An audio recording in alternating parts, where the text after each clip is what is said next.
कल कैबिनेट का विस्तार हो सकता है। 11 बजे शपथ ग्रहण समारोह होने जा रहा है, ऐसी खबर आ रही है। राज्यपाल रामेश डेका ने संकेत दिए हैं कि कुछ बड़ा होने वाला है। कैबिनेट विस्तार को लेकर बोले हैं राज्यपाल, चर्चा है, कुछ तो होने वाला है। राज्यपाल विस्तार न्यूज जो उन्होंने बात कही है उस पर आप ये समझिए कि विस्तार न्यूज की खबर पर मोहर लगी है।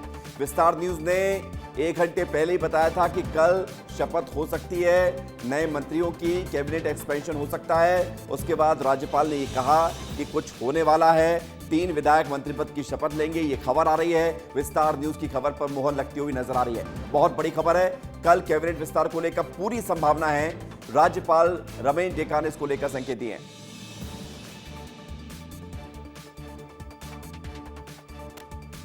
अच्छा चर्चा है, कुछ होने वाला है, लेकिन अभी तक कोई इन्फॉर्मेशन है नहीं, लेकिन कुछ तो होने वाला है। अच्छा चर्चा है, कुछ होने वाला है, लेकिन अभी तक कोई इन्फॉर्मेशन है नहीं, लेकिन कुछ तो होने वाला है। लेकिन कुछ तो होने वाला है, ये कुछ वही है जिसकी चर्चा हम लगातार कर रहे हैं। मंत्रिमंडल विस्तार, रवि, ये कुछ जो हो रहा है वो कल होने वाला है। इसकी संभावना आपने ही बताया था कि कल शपथ हो सकती है, और अब राज्यपाल का ये बयान सामने आना, ये पूरे संकेत हैं कि कल लगभग, जिसे हम कहते हैं कितने प्रतिशत बात सही है, तो हम ये कह सकते हैं कि 99% कल शपथ होने जा रही है।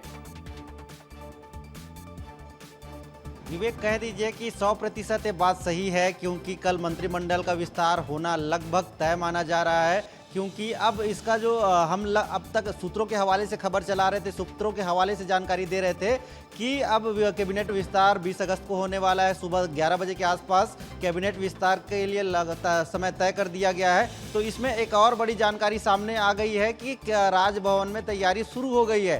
राजभवन में वो हलचल आपको दिखाई देने लगेगी कि कैसे साज धाज किया जाता है, राजभवन को सजाया जाता है। ये सब तस्वीर अब आपको देखने को मिल जाएगा, क्योंकि तैयारी अंदर शुरू हो गई है। आधिकारिक रूप से अब कार्यक्रम का ऐलान होना बाकी है। बाकी सब कुछ अंदर से जो तैयारी किया जाना होता है, वो तैयारी लगभग अब पूरा होते हुए नजर आने वाला है। और सबसे बड़ी जानकारी ये है कि 3 मंत्री पद के लिए शपथ लेंगे, और वो 3 नेता कौन होंगे उस पर भी बात करेंगे। लेकिन छत्तीसगढ़ में हरियाणा फॉर्मूला पहली बार लागू होते हुए नजर आ रहा है। राज्य गठन के बाद आज तक सिर्फ छत्तीसगढ़ सरकार में मुख्यमंत्री को मिला के सिर्फ 13 मंत्री रहते थे, लेकिन पहली बार छत्तीसगढ़ में अब मुख्यमंत्री को मिला के 14 मंत्री होने वाले हैं। इस वक्त की सबसे बड़ी खबर है, क्योंकि आज तक कभी किसी भी सरकार में, कांग्रेस हो या बीजेपी की सरकार में, एक साथ 14 मंत्री नहीं हुए। तो ये बड़ी खबर है कि अब 14 मंत्री के साथ सरकार चलेगी। इससे सरकार को ज्यादा काम करने का और सरकार को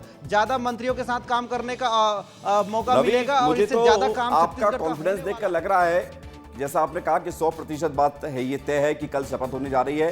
तो हम ये मानकर चलें, दर्शक भी मानकर चल रहे हैं आपको सुनने के बाद कि कल शपथ होने जा रही है। हरियाणा का फॉर्मूला दर्शकों को आपने समझाया, लेकिन हरियाणा में भी इतने ही मंत्री रहे हैं, इतनी विधानसभा सीटों के साथ, ये एक फॉर्मूला है। क्या मैं सही हूं? देखिए, हरियाणा में 90 विधायकों के साथ वहाँ 14 मंत्री होते हैं मुख्यमंत्री को मिला के, लेकिन छत्तीसगढ़ में भी 90 विधायक होते हैं, और यहाँ पे मुख्यमंत्री को मिला के 13 मंत्री होते हैं। तो यही फॉर्मूला अब हरियाणा के तर्ज पर छत्तीसगढ़ में भी लागू किया जाएगा, और एक मंत्री का पोस्ट अब बढ़ेगा। एक मंत्री का पोस्ट बढ़ने से अब छत्तीसगढ़ में 1 मुख्यमंत्री, 2 डिप्टी सीएम और 11 मंत्री होंगे। 11 मंत्री होंगे तो विभागों का जो बंटवारा होगा वो 11 नेताओं के पास होगा, और उसके बाद 2 मंत्री, उप मुख्यमंत्री और मुख्यमंत्री, मतलब 14 नेताओं के बीच में विभागों का बंटवारा होगा। इसका मतलब साफ साफ आप समझ लीजिए कि मंत्रिमंडल के विस्तार के साथ साथ ही एक और बड़ी खबर है कि मंत्रिमंडल के विस्तार के साथ साथ ही विभागों का भी बंटवारा होगा। और अलग विभागों का बंटवारा, मतलब जो मुख्यमंत्री के पास है, कुछ विभाग नए मंत्रियों को मिल सकते हैं, और कुछ पुराने जो नेता हैं, जो पुराने मंत्री हैं, उनके विभागों से भी फेरबदल। रवि, आपने 3 बड़ा अपडेट दिया है कि कल शपथ होने जा रही है, हरियाणा फॉर्मूला लागू होगा, और मंत्रियों को विभाग भी अलॉट हो जाएंगे। ये 3 बड़ी घटनाएं। लेकिन अब जितने विधायक पूरी जोर आजमाइश में लगे हुए हैं, कल भी मुख्यमंत्री से विधायकों की मुलाकातें हुई हैं, मंत्रियों की भी मुलाकातें हुई हैं, सिफारिश लेकर कोई मंत्री पहुंचे होंगे। आज हम देख रहे थे कि राज्यपाल के ठीक बगल में पुरेंद्र मिश्रा खड़े हुए थे, पूजा अर्चना करवा रहे थे, भगवान जगन्नाथ का आशीर्वाद ले रहे थे। मन में तो उनके भी होगा कि वो मंत्री बन जाए। कौन कौन है जिन्हें मंत्री बनाया जा रहा है? देखिए इसमें लगातार विस्तार न्यूज उन नेताओं का नाम लगातार दिखा रहा है जिनके मंत्री बनने की संभावना सबसे ज़्यादा है। इसमें जातीय समीकरण और क्षेत्रीय समीकरण को ध्यान में रखते हुए संगठन ने 3 नाम लगभग तय कर दिया है। उन तीनों नामों के बारे में सबसे पहले बता देता हूं। जो सबसे ज़्यादा प्रबल रूप से जिसका नाम चल रहा है वो है गजेंद्र यादव हैं, दुर्ग के विधायक हैं। और गजेंद्र यादव का नाम शुरुआत से, जब पहली बार विस्तार का मंत्रिमंडल विस्तार की जानकारी सामने आई थी, तब से गजेंद्र यादव के नाम की चर्चा थी और आज भी उनके नाम की चर्चा है। और कल मुख्यमंत्री निवास में मुख्यमंत्री से उन्होंने मुलाकात भी की है। रात को 10 बजे वो मुख्यमंत्री निवास पहुंचे थे, मतलब उनका नाम भी बहुत तेजी से आगे बढ़ रहा है। और दूसरा नाम जो अनुसूचित जाति से गुरु खुशवंत का चल रहा है। और जब भी सरकार बनी है छत्तीसगढ़ में, कांग्रेस का कैबिनेट हो या बीजेपी का कैबिनेट हो, सभी कैबिनेट में देखा गया है कि एससी वर्ग से 2 मंत्री हमेशा होते रहे हैं। और इस बार विष्णुदेव साय कैबिनेट में सिर्फ एक एससी मंत्री है, तो उसको बढ़ा के 2 मंत्री किया जा सकता है। और 2 मंत्री होंगे तो उसमें सबसे ऊपर गुरु खुशवंत का नाम इसमें सामने आ रहा है, क्योंकि एससी वोट बैंक को साधना बीजेपी के लिए बहुत जरूरी है। तो गुरु खुशवंत का नाम इस लिहाज से ज्यादा चर्चा में है। और तीसरा नाम 3 नेताओं के बीच में फंसा है। वो 3 नेता कौन कौन है वो भी मैं बता दे रहा हूं। बिलासपुर के विधायक अमर अग्रवाल और अंबिकापुर के विधायक राजेश अग्रवाल और बसना के विधायक संपत अग्रवाल, इन तीनों अग्रवाल नेताओं के बीच में नाम फंसा हुआ था। लेकिन कल की बैठक में मुझे लगता है कि ये नाम भी क्लियर हो जाएगा। राजेश अग्रवाल और संपत अग्रवाल के बीच ही अभी पेच फंसा हुआ है। माफ कीजिएगा, राजेश अग्रवाल और अमर अग्रवाल के बीच में। ठीक है, यानी कोई दोनों में से कोई एक अग्रवाल मंत्री बन सकते हैं, बाकी 2 और चेहरे आपने स्पष्ट कर दिए। खोमन हमारे साथ जुड़े हुए हैं। खोमन, आप तो बॉडी लैंग्वेज को बहुत अच्छे से पकड़ रहे थे राज्यपाल की, जब वो अपनी बात कह रहे थे। क्या और चर्चा है? आप फील्ड में मौजूद हैं, कल आप राजभवन में भी मौजूद रहे हैं, बहुत हलचल रही है, क्या और चर्चा है? देखिए विवेक, जो सूत्र बता रहे हैं राजभवन के, उनका कहना है कि कल करीब 11 से 12 बजे के बीच जो 3 मंत्री शपथ लेने वाले हैं उनकी तैयारियां शुरू हो गई, जो सूत्र बता रहे हैं। क्योंकि जिस तरीके से राज्यपाल का बयान आया है कि कुछ तो होने वाला है, इससे ही समझा जा सकता है कि किस तरीके से क्या कुछ होने वाला है। क्योंकि लगातार कयास लगाए जा रहे हैं। आपकी बात में यहीं से फिर से सुनूंगा, क्योंकि आपने जब राज्यपाल का जिक्र कर दिया और उन्होंने कहा था जो कुछ तो होने वाला है, हम दर्शकों को फिर से सुना देते हैं, फिर तुरंत आपके पास आ रहे हैं, सुनाइए। अच्छा चर्चा है, कुछ होने वाला है, लेकिन अभी तक कोई इन्फॉर्मेशन है नहीं, लेकिन कुछ तो होने वाला है। अच्छा चर्चा है, कुछ होने वाला है, लेकिन अभी तक कोई इन्फॉर्मेशन है नहीं, लेकिन कुछ तो होने वाला है। तो पहले नाना करते हुए फिर हाँ जब होती है तो इस तरह के बयान सामने आते हैं। राज्यपाल ने जो कहा कि कुछ चर्चा नहीं है, फिर उसके बाद कुछ होने वाला उन्होंने जिक्र किया। खोमन, आप अपनी पूरी बात कीजिए। देखिए उनके मायने ही ये इसी तरीके से समझा जा सकता है, कुछ तो होने वाला है समझा जा सकता है। क्योंकि कल दिन भर जो गतिविधियां चाहे देर रात सीएम हाउस में जो विधायकों की बैठक हुई, मुख्यमंत्री ने 1 to 1 आधे घंटे तक अलग अलग विधायकों से चर्चा की। चाहे अमर अग्रवाल की बात करूं, खुशवंत साहब की बात करूं, या गजेंद्र यादव की बात करूं, या अन्य विधायकों की बात करूं, जिस तरीके से कल सीएम हाउस के बाहर हलचल थी, उससे ही समझा जा सकता है कुछ तो बड़ा होने वाला था। फिर जो राजभवन पहुंचे थे अमर अग्रवाल, इसके अलावा रात में पुरंदर मिश्रा पहुंचे थे। और जिस तरीके से आज राज्यपाल का बयान आया कि कुछ तो होने वाला है, इससे ही समझा जा सकता है।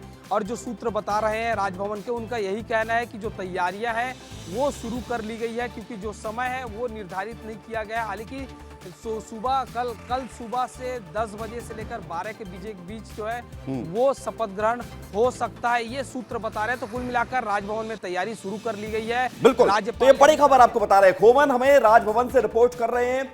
खोमन राजभवन से रिपोर्ट कर रहे हैं उसी जगह से जहां पर मंत्रिमंडल का एक्सपेंशन होगा, जहां पर नए जो विधायक मंत्री बनने जा रहे हैं और वो शपथ लेंगे।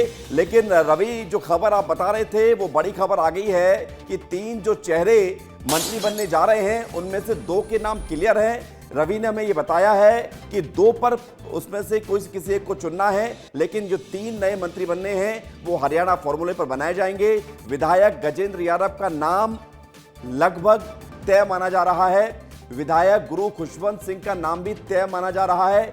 एक नाम पर पेंच फंसता हुआ नजर आ रहा है। हालांकि ये सारी खबर सूत्रों के हवाले से है, ये विस्तार न्यूज पुष्टि नहीं कर रहा है कि ये शपथ लेने जा रहे हैं। विस्तार न्यूज आपको ये बता रहा है कि ये नाम तय माने जा रहे हैं। रमन सिंह पहुंच गए दिल्ली। रमन सिंह दिल्ली पहुंच गए, तस्वीर हम दिख रहे हैं। रमन सिंह जाते हुए नजर आए हैं, कुर्ता पजामा पहने हुए थे और रेड कलर की जैकेट पहने हुए थे। थोड़ी सी झलक नजर आई है, वो भी हम चर्चा करेंगे। रवि 3 नामों पर चर्चा जो लगभग तय माने जा रहे हैं, कुछ देर में स्थिति साफ होगी। रमन सिंह भी दिल्ली पहुंच गए हैं। रवि,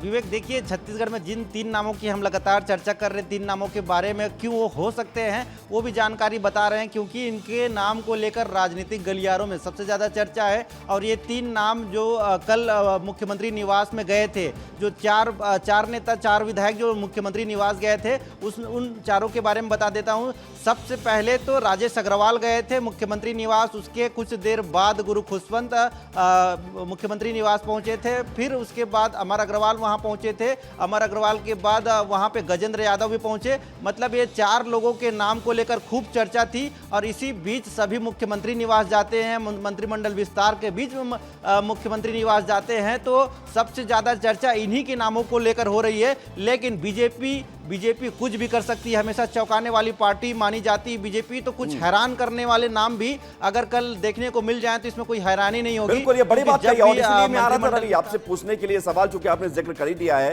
क्योंकि जो सब कुछ तय है ऐसा तो माना नहीं जा सकता। बीजेपी अपने फैसले चौंकाती है, तो चौंकाने वाले नाम पर मैं आऊंगा आपसे पहले, लेकिन खोमन जहां पर मौजूद हैं उस जगह की तस्वीर हम देख लेते हैं। खोमन, राजभवन आप मौजूद हैं जहां पर मंत्री शपथ लेंगे, दिखाइए जरा क्या तस्वीर है वहां पर। कोई सजावट इस तरह की स्थिति को तो नजर नहीं आ रही है जिसको देखकर और पुष्ट हो जाए खबर कि कल शपथ होने जा रही है। देखिए विवेक, तस्वीर दिखाया तो राजभवन की बाहर की किस तरीके से जो लोग हैं वो लगातार आ रहे हैं, जा रहे हैं। और देखिए ये गाड़ी आपको नज़र आ रही है जो अंदर जा रही है। इसी तरीके से जो गाड़ियों का आना जाना है उससे ही समझा जा सकता है कि कल कुछ तो होने वाला है राजभवन के अंदर, क्योंकि राज्यपाल ने जिस तरीके से बयान दिया और जिस तरीके से राजभवन के बाहर जो हलचल चल रही है, जो गाड़ियाँ आ जा रही है, इससे ही समझा जा सकता है कि लगातार उसकी तैयारी जो है वो शुरू हो गई है। और यही कारण है कि लगातार राजभवन के बाहर देखिए गाड़ी की कतार भी देख सकते हैं, पुलिस की गाड़ी है, इसके अलावा जो अधिकारियों की गाड़ी है वो लगातार अंदर आ जा रही है। इसके पहले 3 गाड़ियां अंदर गई है, 2 गाड़ियां बाहर यानी कि हलचल है तो वहां पर। और इन हलचलों के बीच खबर ये आ गई है कि कल शपथ होने जा रही है, कैबिनेट विस्तार होने जा रहा है और इसको लेकर लगभग नाम भी तय हो चुके हैं और पिक्चर भी तय हो चुकी है। बहुत शुक्रिया, धन्यवाद आपका रवि और खोमन हमारे साथ जुड़ने के लिए।